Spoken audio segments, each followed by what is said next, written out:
دنبالش میگردم دیگه. شهرزاد پیدا میشه، باور کن. اون طلا اینجا نیست هنا.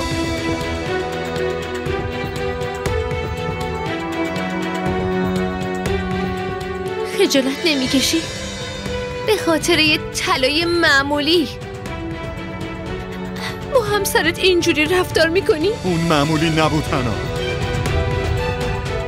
یادگار مادرم بود که میخواست بدتش به همسرم. پس مسئولیت شما بود. مامان شما اون طلا رو بهتون داد که ازش مراقبت کنین. من این وسط دیگه چی کارم؟ کافیه دیگه، کافیه. نقش بازی کردن رو تموم کن. من خیلی خوب میدونم که اون طلا رو به منصور داده بودی. الینا همونو از زن منصور آکسا خریده.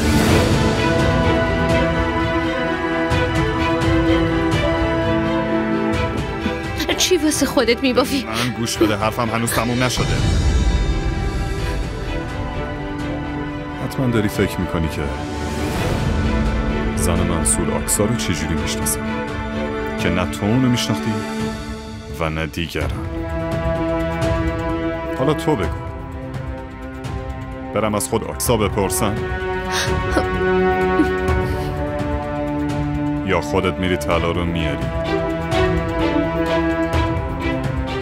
همه دارم ازت سوال میپرسم، طلاها رو دوباره برام میاری یا نه؟ اگه تو با من و با این خونه صادق نیستی، منم خیلی راحت میتونم از دستت خلاص شم.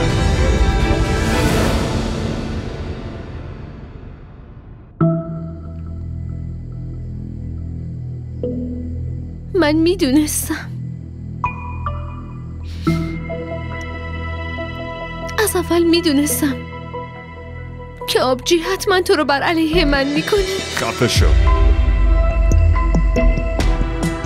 خفه شو.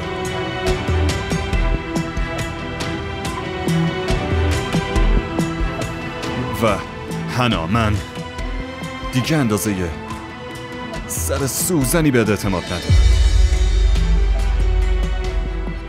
همه طلاها رو میذارم پیش آبجی، پیش اون مطمئن تره. حالیته؟